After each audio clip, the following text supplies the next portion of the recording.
поколение Еноха. Неужели это все еще возможно, чтобы люди ходили перед живым Богом? Чтобы люди ходили перед живым Богом сегодня? Возможно ли это? Чтобы почувствовать Бога, как вы можете чувствовать соседа, реально. Чтобы разговаривать с Богом, рука об руку ходя с Ним по парку, по городу. Играете то, что вы играли до того, ребята. Чтобы ходить рука об руку с Ним. Это возможно, хочу вам сказать. Можно стать другом Бога. Можно подружить с Ним. Как можно чувствовать Бога? В основном мы это чувствуем загадочно. Иногда, как бы ходим во тьме, по уши. Но по мере того, как мы ходим с Ним, это может стать более проясненным. Больше и больше света приходит к нам. Больше и больше света. И вы уже начинаете знать, что точно я знал, что это Он здесь со мной. Я могу держать Его. Прикоснуться к Ним. Моим духовным человеком. Выяснить, что это действительно Его голос. Это Он говорит. Начинать ходить и шагать с Ним. Это реально. И это будет более реально и реально. Енох имел это свидетельство, что он был человеком, который ходил с Богом. Ходить с Богом. Точно так же, как муж ходит с женой. Точно так же, как жена ходит с мужем. Как мама ходит с ребенком. Как ребенок с отцом. Это как сон, как мечта для нас сейчас. Но это возможно. Он заключил Его завет с нами. Библия дал нам, чтобы, изучая Слово Его, могли знать Его и ходить с Ним. Он дал нам страх Его, чтобы через страх Господа, боясь Его, мы ходили в чистоте, тем временем познавая, что угодно Ему. Волю Его совершенную, непорочно. Чтобы мы ходили в благочестии, этим самым зная, какой Его характер. Он дал нам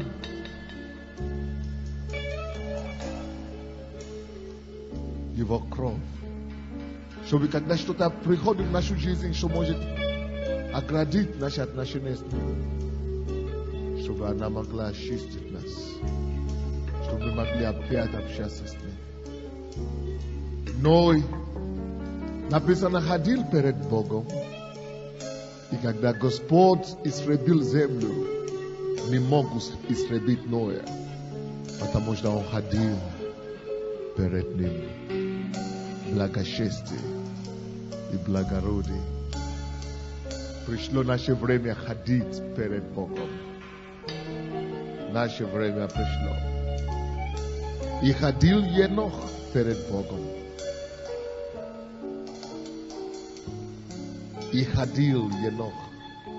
Енох — это было его имя. Сегодня как вас зовут? И ходил Сандей перед Богом. И ходил Николай перед Богом. И ходил Наталья, София, Ольга, Оксана, Лариса, Владимир. И ходил он перед Богом. Я. Это будет свидетельство обо мне. И ходил Енох перед Богом. И не стало его. Потому что Бог взял его. Присядьте перед присутствием Божьим.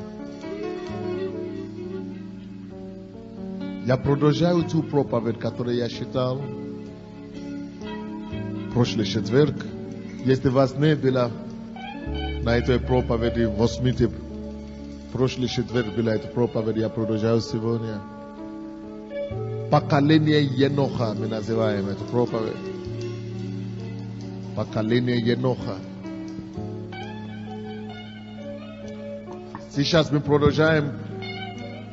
Будем читать Марка 1, 35. Марка 1, 35. Оставайтесь в этом присутствии, сестра София. Он не пришел, его не было в этом присутствии. Вы были, и вы сопротивляете себя с ним. Вы только что были в духе, вы переходите, перепрыгиваете в плод с ним. Он считает, простите, но пришел. Матфея, Марка 1:35. Сохраните благоговение. Человек, который хочет знать Бога, он боится Бога. У него есть страх Божий. Кто хочет ходить перед Богом, он посчитает малейшее его присутствие. Он не хочет ограничить Бога никак. Даже не в мелочи, даже не в движении. Не в разговоре лишнем. Он не хочет огорчать Бога. Чтобы ходить с Богом, надо быть тонким. Тонкейшим человеком в духе. Надо быть тонким, чтобы ходить с Богом. Надо быть тонким, чтобы ходить с Богом. У кого-то ладона левой руки беспокоит, что за какой-то проблем. Либо вы упали, ударились. Положите руку, Господь прикасается к вам. Надо быть тонким, чтобы ходить перед Ним. Тонкими. И каяться за все лишние движения, за все лишние разговоры, не приветствовать. Ходить перед Богом, это требует благоговения. Ходить перед Богом требует благоговения. Ходить перед Богом, африканка, которая пришла, звали. Ходить перед Богом требует благоговения. Посчитайте его в этом месте, на этом месте. Это не время, когда нужно научиться чувствовать его. Если Енох ходил перед Богом, даже когда ветер дует, он знал. Но многие из вас рядом стоит Иисус, и вы даже не подозреваете. Потому что вы больше замешаете со следующим Иисусом. И вы думаете, вы будете ходить с Богом когда-нибудь. Тяжело. У кого-то сейчас Иисус исцеляет от проблема крови. Хронические проблемы с крови. И вы даже не знали об этом. Вы смотрите конспект, разговариваете и так далее. И вы даже не знаете, что Иисус принес вам ваш поселку. Будьте чувствительными, чуткими в духе. Кому-то сейчас Господь приносит исцеление и исцеляет аппарат, слушание аппарат. И вы тоже даже не догадываетесь об этом. Ваше сердце где-то. Прилепляйтесь к Иисусу сердцем. Он исцеляет это ухо прямо сейчас. Давайте станем чуткими к Нему, к Его Духу. Он здесь. Не просто сидите в зале пустой, и смотреть просто в пустую атмосферу. Нет. Представьте себе Его. Он здесь. Кто-то это делает, и Господь исцеляет ваш зоб. Зоб сейчас же.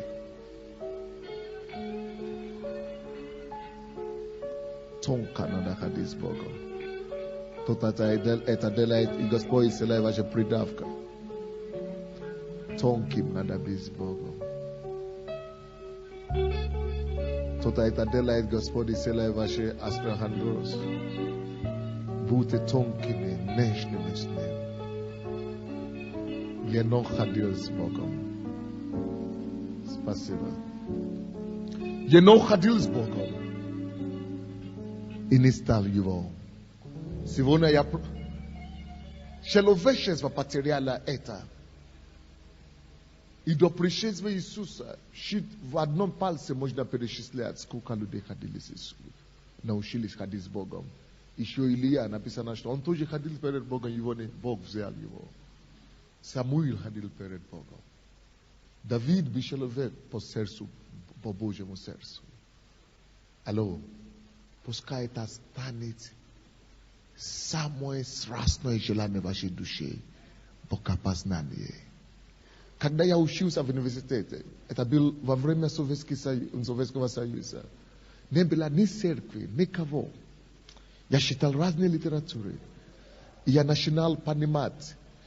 Я читал одну фразу такую, кто-то сказал, что я всегда знал, что можно дойти до такого хождения с Богом, чтобы начинать чувствовать Его ближе, чем соседа. Чтобы начинать даже ходить с ним рука об руку. Можно дойти до такого хождения с Богом. И я думаю, Боже мой, я шел по снегу тогда. Я думаю, как это так? Чтобы ходить и видеть, что ты здесь. Я всегда где-то догадывался, что он где-то рядом. Но чтобы ты здесь. Чтобы ходить, почувствовать, что рука об руку с тобой. Как это возможно? Это было потеряно. Но сейчас я это имею. И я говорю вам, что можно это иметь. Можно стать личностным с ним. Не просто верить в Бога, да, как мы say, абстрактно.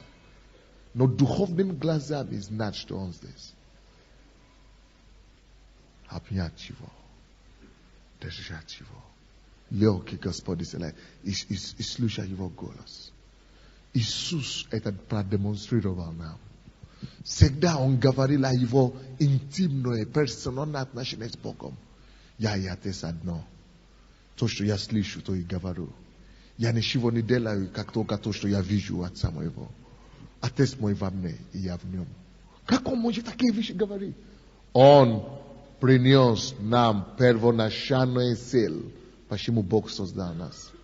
Бог создал нас прежде всего, чтобы мы общались с ним. А вы так скажете, но пастор, мы же учили, что первоначальная цель Божия. Он создал нас, чтобы мы завладали землю. Это наша задача, предназначение в отношении земли. Но наша задача в отношении к Богу, Его сердце, задача для нас, но цель, почему Он нас изначально создал человека, чтобы быть с Ним. Если вы еще этого не достигли, вы еще не начали наслаждаться жизнью. Вот когда вы это достигнете, вы начнете наслаждаться жизнью. Он это прежде всего хотел, чтобы мы общались с Ним. Прохлады дня Он приходил и общался. Вот почему Иисус не играл с этим делом никогда. Он это ставил приоритет всех его действий. Начните читать по новому Евангелию. Я сам с Нового года начинал брать Евангелие по одному. Сейчас я читаю Евангелие от Марка. С новым пониманием. И теперь посмотрим 35 стих. А утром, став весьма рано, вышел и удалился в пустынное место, и там молился. Очень часто мы, братья и сестры, под словом молиться, мы превратили молитву в религию. Но Иисус, Он не уходил с утра, рано утро, пустынное место ради просто молитвы. Он мог бы остаться там в городе и молиться со своими учениками. Молиться можно везде. Но почему именно ему надо было уделяться и уединяться один? Когда-то задумались об этом. Причина, почему он всегда, несмотря на общие молитвы, которые они всегда совершают с церковью и с его учениками, он всегда находил время, чтобы один уединиться, убежать. Он всегда удрал, можно так сказать, чтобы один просто уединиться. Слушайте сюда. Вот это слова уединился на гору один молиться, говорит нам как раз о его отношении интимное, не интимное, это уже плохое слово по-русски, но такое уединенное отношение с Отцом, такое близкое отношение с Богом. Он всегда, кроме, сколько бы он ни молился в толпе, он не получает удовлетворения, пока он не уединится. Что это ему даст? Уединение как раз дает ему время и возможность почувствовать Бога один на один. Представить себя перед Богом. Открыть душу ему и представить, что духовными глазами видишь, что Бог здесь. И мы часто думаем, что он уединялся на гору уходил, на молитву уходил, чтобы молиться. Нет. Потому что для нас теперь молитва это просто час-два и пришли обратно. Нет. Уединился. Это то же самое, что я, брат, иди сюда. Если бы я с братом, я сказал, я хочу с тобой общаться. Давай пойдем куда-то, чтобы люди не мешали нам. Давай поговорим, общаемся. Если я приду, я начну говорить, он будет с ума сошел. То, что Иисус делал, это не это. Всякий раз, когда Иисус уходил, он уходил, чтобы иметь персональное время общения. Если общаться, что это значит? Я говорю, он говорит, делимся мнениями, но самое главное, общаемся. Его присутствие, он здесь. Мы вдвоем здесь. Здесь летают птицы, деревья, здесь лес здесь, но здесь человек. С ним я общаюсь, я чувствую его присутствие. Мы здесь вдвоем. Общаемся. Общаемся.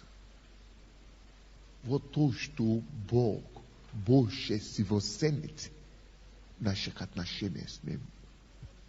Не молитва, а молитва, что называется молитва, это вот, это мое рассуждение с Ним, его ответные разговоры, которые происходят из этого общения, это то, что мы называем молитвой. Но главное, это не молитва, это само общение, уединение. Практикуйте и находите возможность видеть себя перед Богом один. И изливая душу. Не просто молиться, не начните молиться, пока вы не убедитесь, что я вижу себя перед Ним. Он здесь. А так это религия. Это церемония. И это не действенная молитва. Но сначала представьте себе, что вот я его вижу перед Ним. Возьмите его за руки, обнимите его. Или склоните себя. Видите себе, что вы склоните перед Ним, перед Его лицом. И теперь начните говорить. Вы начнете познавать Бога. Вот так можно и нужно, вот так мы ходим с Богом и учимся познавать Его лично, индивидуально. Понимаете меня? Не просто Господь, дай мне то, дай мне то, и потом ушел. Ходим с Ним. Представляем себя перед Ним. Любим Его. Говорим Ему, насколько Он дорог нам. Как мы любим. Что Он для нас. Размышляем о Его благости. Благодарим за то, что Он делает. Обнимаем Его нашей любовью. Обожаем Его. Просим у Него пояснение то, что нам не нужно. Открываем Библию. Слушаем, что Он хочет нам сказать. Или просто Он вдруг нам скажет. Открываем другое место Писания. Слушаем Его голос. Читаем. Размышляем. Вот что Отец мне сказал. Спасибо Тебе, Господь. Общение живое продолжается. Кто-нибудь понимает меня? Вот так ходил Енох с Богом. И ходил Енох с Богом. Ходил с Богом. Компаньон. Дружба. И ходил Енох с Богом. Пускай это станет вашей целью, самой главной в жизни. С тех пор, как я тогда это считал, я начал это искать. Господь, На ничего не нужно. Можно иметь результаты какие-то физически видимые, но не знать чего. Ученики тоже. Помните Евангелие от Иоанна, 21 глава? Они получили чудеса от него, но они не знали, что это. А потом ученик, который он любил, возлюбил, так как называется, любимый ученик его, что это Господь. А остальные только рыбу ловили, чудо поймали. И даже не знал, кто это такой. Они думали, что какой-то дядя пришел. Но тот, который был близок к ним, который лежал у его груди, он говорит, нет, это Господин. Он узнал его, потому что он слишком был близок. Вы можете получить чудо от него и не знать его. Вы можете чувствовать, переживать его благости, и вы вообще не знать его. Но мы не хотим быть такими, далекими. Это как раби. Он говорит, что я не назвал вас рабами, потому что раби не знает, что Господин делает. То есть он получает что-то, он имеет, но он не знает. Он не знает Господина. Но я назвал вас друзьями, чтобы вы знали мою внутренность, меня, чтобы вы стали друзьями со мной. Кто хотел бы стать друзьям, другом Бога? Это реальность. Ставьте это перед собой как задача. Спасибо. Иисус это именно и вернул нам. Но наша суета религиозная, что мы читаем Библию, проповедуем, мы пропускаем самое интересное. Что было спиной служения Иисуса? Это было вот это координатное. Время уединения с Ним. Один. Он это делал каждое утро. Он это делал один раз, 40 дней подряд после молитвы. Он всегда находит время удраться от людей, чтобы это делать. Евангелие от Иоанна, допустим. И благодаря этому общению он познавал Бога, он познавал Его мнение, Его отношение к Нему. Евангелие от Иоанна, 5 глава, 19-20 стихи.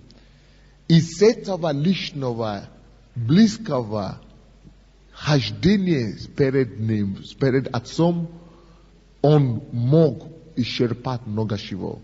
19-20 стихи.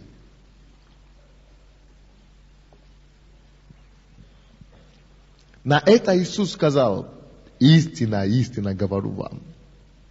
Это факт, он действительно истину говорит. Сын ничего не может творить сам от себя. Иисус сделал себя настолько зависимым от Отца. Он сделал себя настолько чувствительным к Богу, что он говорит, что я даже перестал уже что-то делать. Он был настолько уверен, что каждый шаг руководимым Богом. Это высший уровень, высший стандарт, который Иисус предложил нам. Когда Иисус был здесь на земле, он был такой же человек, как мы. Он не был Богом. И он не имел экспресс отношения с Богом. Нет, он трудился, чтобы это выработать. Так и мы должны делать. Трудиться, чтобы это у нас получилось. И он настолько трудился с Богом, что он дошел до такого, что он даже ничего уже не делает. Не может делать сам от себя. Он говорит, что пока не увидит, если не увидит Отца Творящего, он всегда видит Отца. И прежде чем он что-то делает, он всегда видит, что Отец дает ему добро, что Отец это делает. И когда он это повторяет, успех гарантирован.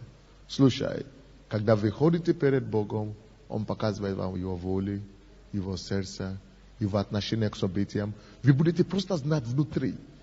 Я, допустим, не вижу видение. Я не вижу видение. Я не слышу голос. Но я где-то просто знаю. Просто прихожу. Вот просто знаю. Осознание такое просто приходит. Через общение с ним. Я знаю, что это он мне говорит. Ложит. Все. Просто знаю, что Бог это мне говорит. Все. И когда я говорю, что я вижу болезни или что-то подобное, это в духе. Я не вижу физически ничего. Это в духе. Я вижу это. Чувствую это. Понимаете, да? Это в духе мы ходим с Богом. В духе мы ходим с Ним. Иисус также делал. Ибо что творит Он, то и Сын творит также. Он ходил с Ним, благодаря хождению с Ним, он мог видеть, что Отец творит, и он мог сам это творить. Ибо Отец любит Сына и показывает Ему все, что творит сам. И покажет Ему дела Божьи эти, так что вы удивитесь. Отец любит Его, Отец любит всех нас, но чтобы мы могли увидеть то, что Он делает, нам надо тоже возлюбить Отца так сильно, что мы будем жаждать Его присутствия. Откройте, пожалуйста, Евангелие от Иоанна, также 14 глава, 21 стих. 14-21 стих.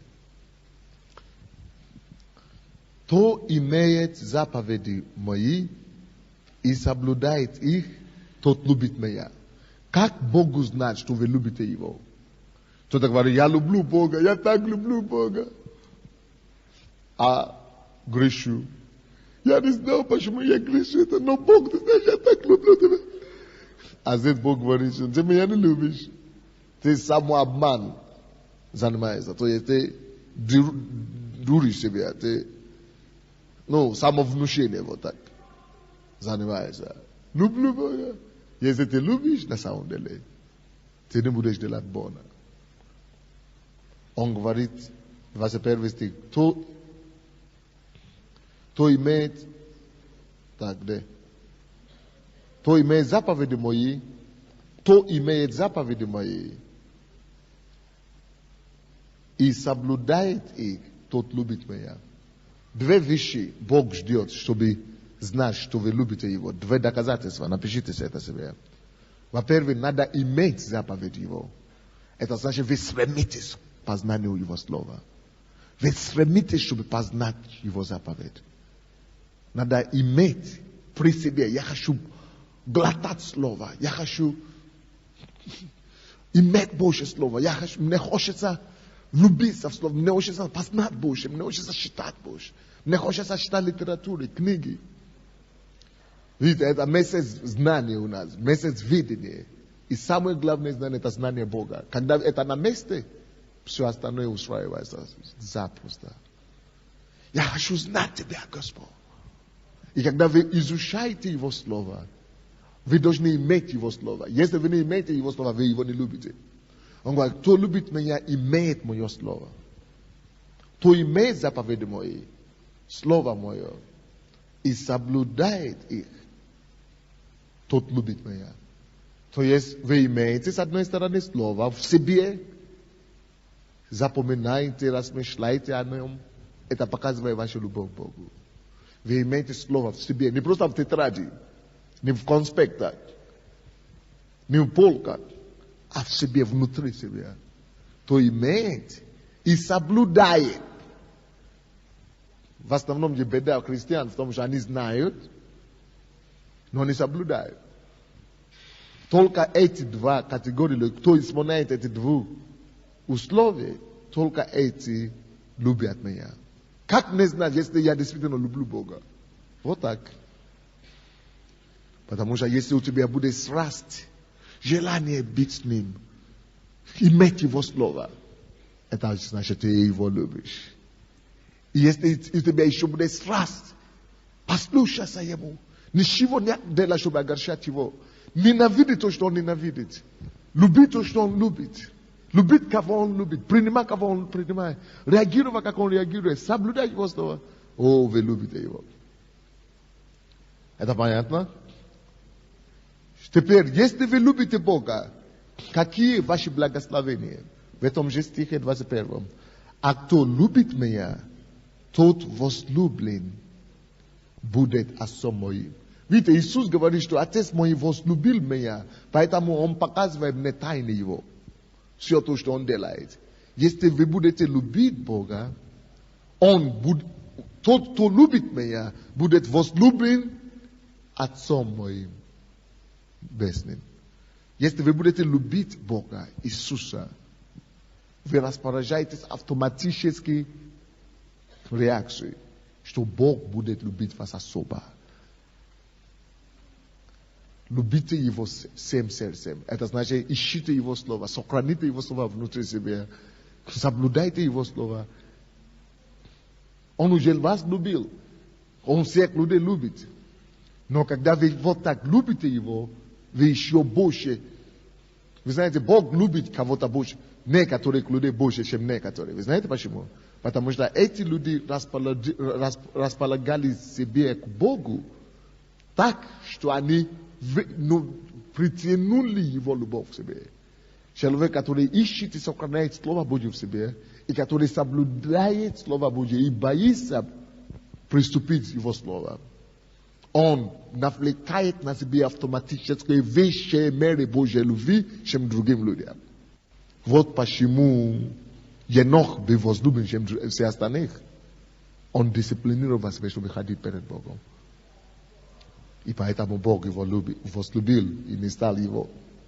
Почему Бог, которые больше используют сегодня, люди слушают его, они ходят с ним, потому что они дисциплинируют себя, чтобы искать и иметь его слово внутри себя, и не огорчать его ни в чем, соблюдая каждое слово максимуму. И этим самым они навлекают больше меры любви Бога на себя. И вы начнете думать: о, пастор, вы такой, вы такой. Вы тоже можете быть такой. Мы сейчас, после того, как Иисус пришел, мы вошли в поколение Еноха. Иисус принес нам эту возможность. Каждый может смотреть на жизнь Иисуса и быть как Он. А кто любит меня, тот возлюблен будет отцом моим. И я возлюблю его. Иисус один возлюбит его.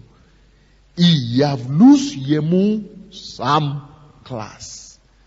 И явлюсь ему сам.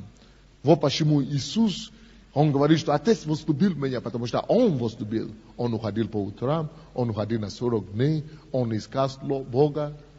И поэтому Отец возлюбил его. Он возлюбил правду, возненавидел то, что Отец возненавидел. Поэтому Отец помазал его елей радости больше, его. Он сам сначала распорядил себя перед Богом. Так. И Бог ему это дал. И результат Бог показывает ему все дела, которые он творит. И здесь же Бог так и говорит: если вы таким же образом будете любить меня, хранив в себе Слово Мое, соблюдать это Слово, Отец мой возлюбит вас, вы станете любимцем Бога. Это возможно. Быть любимцем Бога. А потом, только когда вы становитесь любимцем Бога, Иисус тоже начинает любить вас, и они начинают открывать вам их мысли. То, что идет на небе, то, что идет в жизни людей, Бог начинает это вам передавать и открывать. Я явлюсь ему. То есть, как мы можем ходить перед Богом, как Енох? Во-первых, прошлый четверг мы говорили через заповедь Божий, через Слово Его. Через Слово. Мы изучаем Его, уподобляемся Ему. Во-вторых, мы можем ходить перед Богом, как Енох, через страх Господень. Мы это говорили в прошлый раз. И сегодня мы говорим, третий, как мы можем ходить перед Богом. Через любовь к Нему, страстная любовь. Просите эту любовь, молитесь за эту любовь. Я хочу тебя познать и любить Бога. Как можно еще познать Бога и ходить с Ним?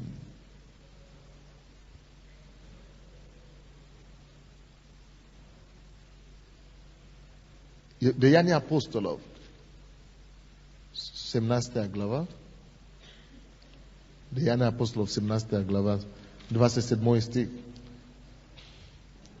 Дабы они искали Бога, не ощутят ли Его, и не найдут ли, хотя Он и недалеко от каждого из нас.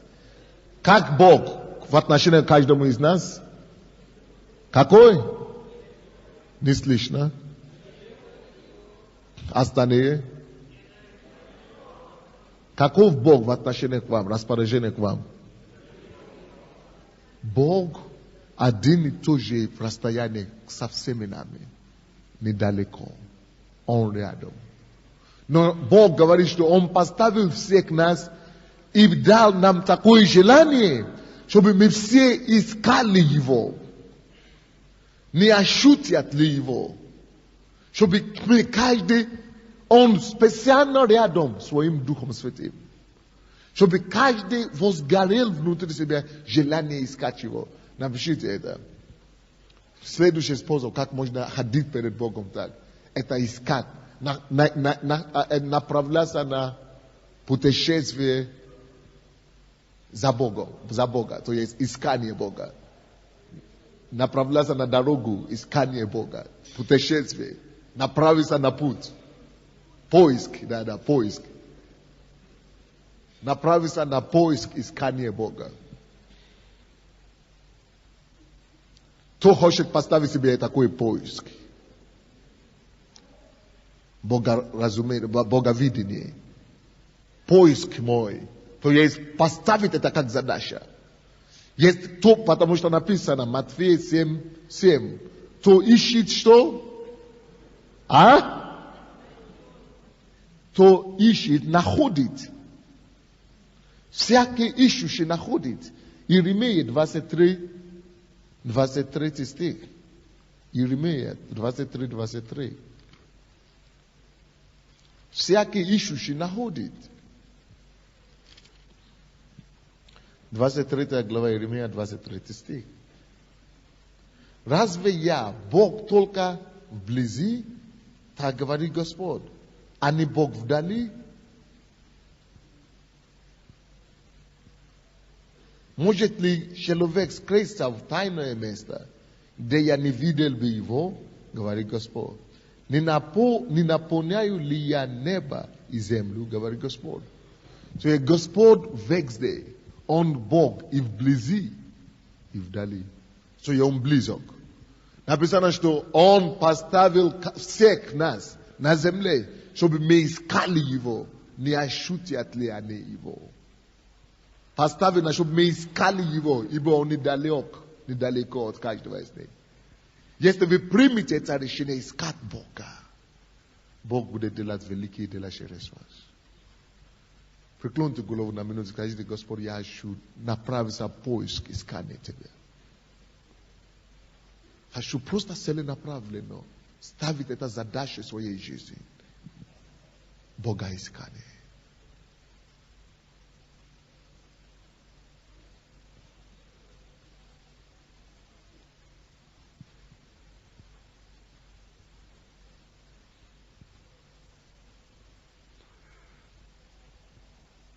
Во имя Иисуса.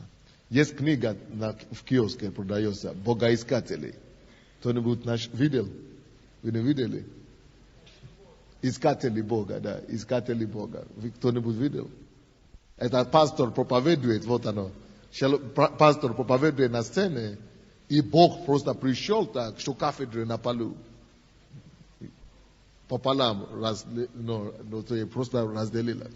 Бог пришел.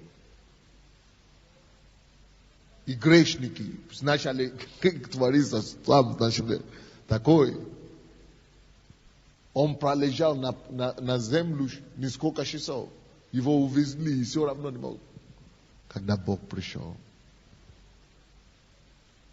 И он потом написал эту книгу «Искатели Бога». Следующий способ, как можно найти Бога и ходить с Ним, и познать Бога, как Енох. Это через жажду. Матфея 5:6. Если у вас угощается жажда по Богу, чтобы побольше постоянно знать, то у вас проблема. Как только что иссякает, да? Иссякает ваша жажда по Богу, ваше желание больше, потребности больше. Вот как кто-нибудь жаждал по воде когда-нибудь? По воде, с жидкости, что вам хочется пить ужасно. Вот, если вы теряете чувство жажды, как человек, вы уже мертвец. Если вы не пьете жидкость, вы не пьете воды вообще, вы скоро умрете. То же самое духовно. Если вы теряете чувство жажды по Богу, Если вы стираете чувство жажды по Богу, вы скоро умрете.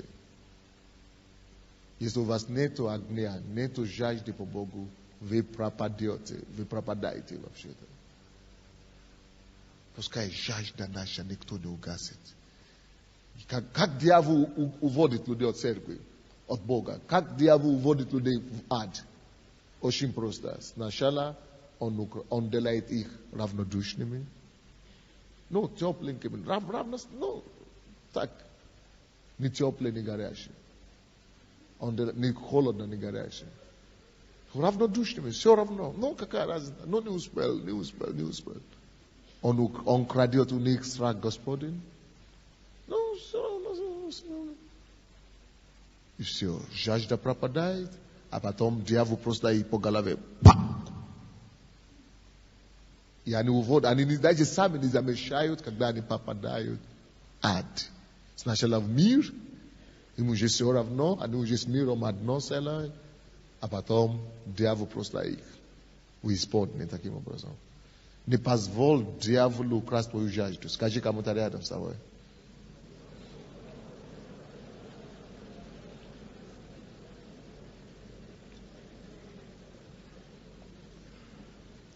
Слушайте, каждый раз, когда я чувствую, что моя жажда угасается, что я не хочу читать новую книгу, что я не хочу молиться больше, я знаю, что у меня беда. Я начинаю поститься, я отказываю кушать, я начинаю объявлять пост, я начинаю брать новые книги, я начинаю смотреть телевизор, кассеты, проповеди, я начинаю конкретно борьба за свою душу, потому что я знаю, что с этого все начинается. Повышаю свой уровень жажды, чтобы у меня всегда был на пределе. Жажда по Богу. Матфея 5, 6. Блаженные, алчущие, жаждущие правды, ибо они насытятся. Блаженные, есть блаженство в том, чтобы всегда жаждать. Сохраните себя в этом положении жажды и алчущие. Если вы сохраните это огонь в себе, жаждать по Богу, стремиться познать Божие, видеть Божие чудеса Божие, видеть Божие использование Богом. Если вы стремитесь к этой жажде, сохраняйте это алкоголь, слушайте, вы всегда будете под Божьим благословением. Блаженны. Всегда! Но когда вы видите люди, которые теряют жажду, люди, которые теряют и становятся равнодушны, они начинают жаловаться, роптать, недовольны всем, и все, беда пришла. Покажите мне человека, который жалуется, который роптает на себя, или на мир, или на пастырей, или на церковь, это значит, что он потерял жажду. Боритесь за это, чтобы всегда сохранить высокий уровень жажды и алкоголя. Таким образом, Бог, Он говорит, что если вы жаждете, то, что вы жаждете, Бог насытит вас. Если вы жаждете познавать Бога, Он откроется вам. Он обязует себя, что Он наполнит вам. Так что это класс. Все есть. Возможно, все для нас.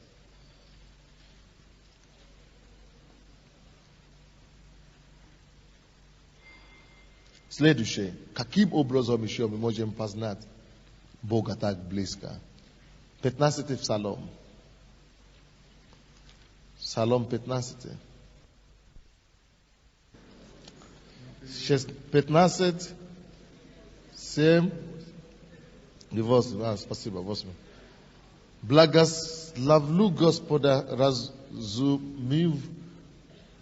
вразумившего меня. Даже и ночью учит меня внутренность моя. Всегда видел я перед собой Господа, ибо Он одесну меня, не поколеблюсь. Что это такое? Он всегда сохраняет Бога в своем помышлении. Даже ночью. Всегда мы помышляешь о Господе. Напишите это. Когда мы всегда помышляем о Господе, то есть мы сохраняем, мы думаем о Нем, мы посчитаем Его в наши мысли.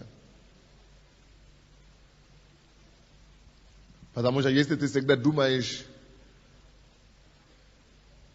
a суете, очень тяжело познавать Бога и ходить с Ним таким образом. Валерий Александрович, когда ты сделаешь перевод Ветхий Завета, надо поскорее, потому что нам уже надоело все эти переплонки тут. Кто еще не купил Новый Завет, перевод Нового Завета, Евангелие Царства, новый перевод, кто еще не купил, бегите, пока еще есть. Потому что там класс все. Уже нету, да? О, Боже мой. Есть уже, да? Вот. Бегите за ними, пожалуйста, говорят, что уже есть. Евангелие Царства. Такой перевод, Новый Завет, все. Со словарем. Все, что непонятно, все там изъясняется. Следующее. Если вы хотите действительно познать Бога, мыслите о Нем. Вы знаете, когда я не могу спать, что я делаю? Я беру какое-то место, я беру Библию, читаю и начинаю думать об этом до того, как спать, размышлять об этом. Знаете, дьяволу это не нравится, он меня лучше спать быстро. После этого. Он направляет мне сон сразу. Потому что ему не нравится, когда ты думаешь о Боге и размышляешь. Но когда ты думаешь о ерунде, он тебе не убирает сон навсегда.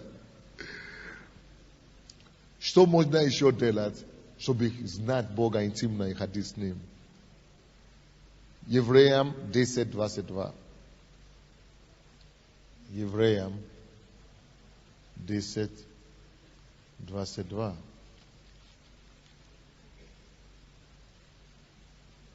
Да приступаем с искренним сердцем, с полною верою, кроплением очистивши сердца от порочности совести и омывши тело водою чистою.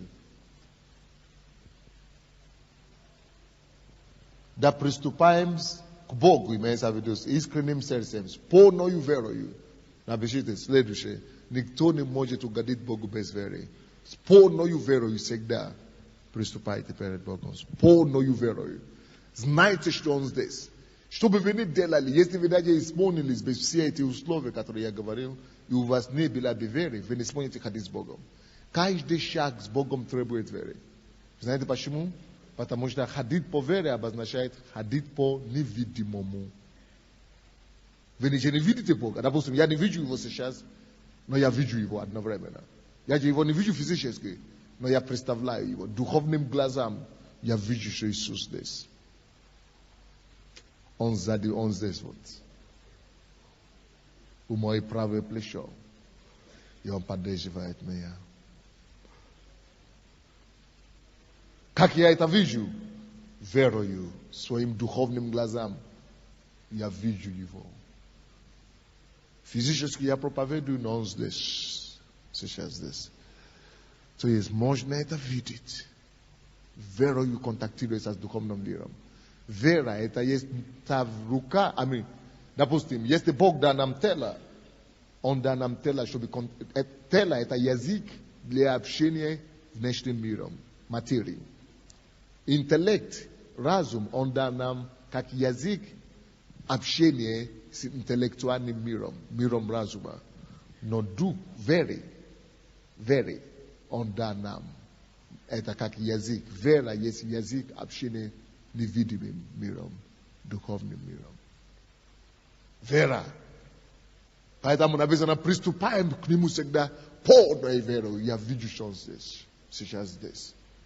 Полною верою. И тогда вы можете представить Его перед собой духовно. Верою видеть Его, верою обнять Его, верою улюбить Его, верою петь Ему, верою высказывать Ему, как вы любите Его, как Он дорог вам. Верою. Без веры угодить Ему невозможно.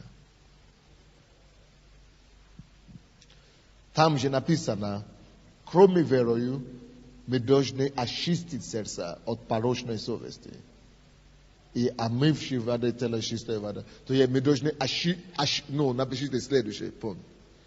Кроме верою, мы должны святость. Если не будет омыты совести кровью, если вы не будете ходить в чистоте, вы не сможете видеть Его. Потому что грех, беззаконие блокирует вашу духовную эффективность, ваше духовное зрение. do greh asle plight. Vini mojiti. Vi budete faraz na megaza kakta. No vini mojiti shusuvat boga. Greh uda light. Ibo se sagreshile ilishine. Greh le shayet apshines bogom. Greh uda light от Бога. Поэтому прежде всего, чтобы вы не делали, какая бы у вас ни была вера, с неба до земли, да не можете ходить с ним. Он не общается с грехом, он святой Бог. Поэтому фундамент христианской жизни вообще это святость. Иисус ради этого умер, чтобы мы были святыми. Когда мы грешим, это то же самое, что мы плеваем на Иисуса и говорим, что зачем тебе надо было умереть. Он умер, чтобы мы не грешили. Он пролил свою кровь, чтобы мы были чистыми. Это значит, я иду грешить, я говорю, Господь, ну, плевать на твою кровь, которую... Слушай, он умер, чтобы я не грешил. Пролил свою кровь, чтобы я был очищен. Если я даже вспоминаю это, что, слушай, ради этого пролил кровь, чтобы я не грешил. А я уважаю его кровь, поэтому я не хочу грешить. Я хочу остаться чистым. Это фундамент христианской веры. Почему мы хотим жить чисто? Потому что за мою чистоту Иисус кровь пролил. Я ничего не платил за это. Но Он кровь пролил. Поэтому я борюсь за это. От до крови. Поэтому написано, вы не до крови еще сражались. Он кровь пролил, чтобы я был чистым. Благодаря пролитию его крови, Он омыл меня, я стал чистым. Вот почему я не могу грешить. Это с одной стороны. С другой стороны, Он умер. Отдал жизнь, чтобы меня спасать от греха. Если я теперь иду грешить, значит, я не уважаю Его смерть. Он умер, чтобы спасать меня от этого греха, чтобы меня освободить от греха. Он меня теперь уже освободил от греха. Смертью ему это стоило. Представляете себе, теперь я и добровольно теперь иду грешить. Это значит, я не уважаю его смерть. Ради этого, чтобы я не грешил, он умер. Жизнь отдал, чтобы я не грешил. Чтобы я был свободен от этого греха. Поэтому я и жизнь отдам, чтобы я сюда не вернулся. В общем дело. Две причины, почему мы не грешим. Но есть некоторые из вас, вы не грешите. Знаете почему? Потому что вы боитесь, если это станет известно, что скажут. Это тоже неплохо, но есть люди, которые не грешат, потому что они боятся последствий. Это самое элементарное.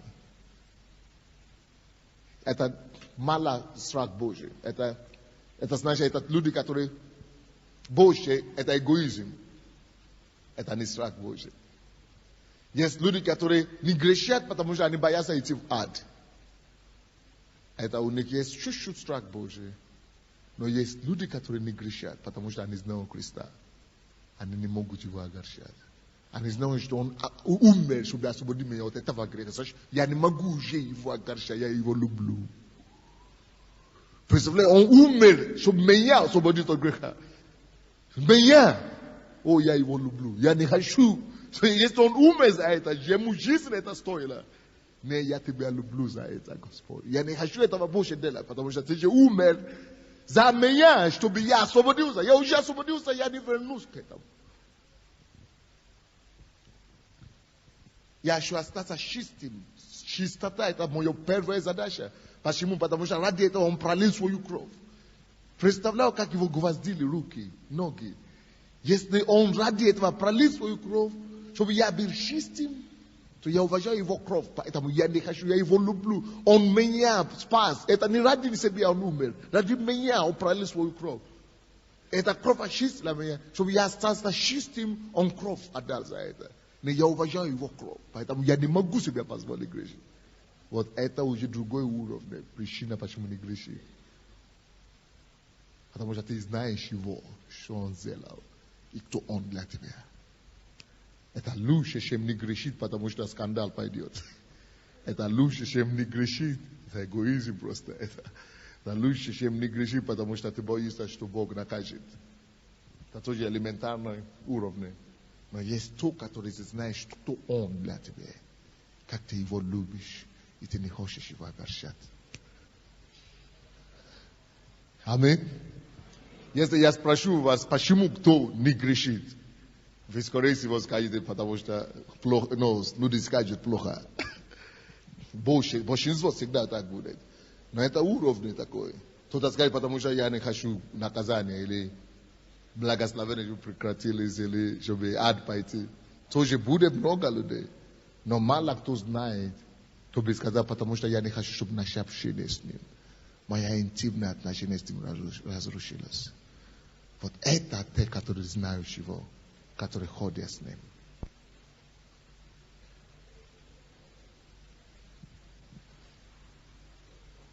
Давайте преклоним нашу голову и скажем ему: Господь, да, я не хочу грешить только из-за мое личное объявление, идите сюда.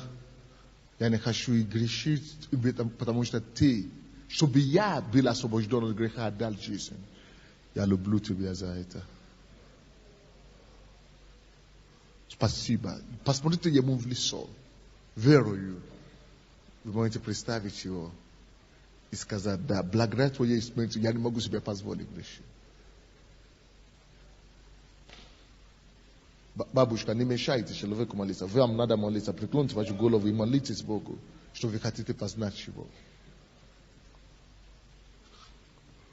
Хочу ходить перед тобой, как Енох. Как друг ходит с другом. Как мама с дочкой. Как папа с сыном. Хочу лично, индивидуально познать тебя. Ты говоришь, что кто жаждет насытиться, алкает, восполнить. Я алчу по тебе, Господь. Алкаю по тебе.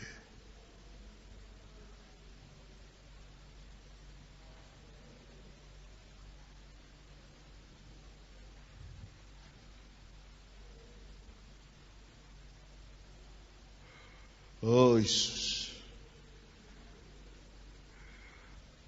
Представьте его вашим духовным глазам. Жаждуйте его. Славьте его. Скажите ему, насколько вы хотите его знать. Лично, как близко вы хотите его знать. Кто любит меня, соблюдает мое слово, хранит мое слово, соблюдает мое слово. И я тогда его люблю. И Отец любит его. И приходим, открываем себя ему. Скажи ему: Господь, я хочу сохранить твое слово. Хочу любить тебя. И ты, Господь, придешь и откроешься мне. О, да, Иисус. Жаждуйте его. Он близок. Написано, что всякий ищущий находит. Поищите его в духе. Он поставил нас, чтобы мы искали его. Не близок ли он? Вот он рядом с тобой, близок.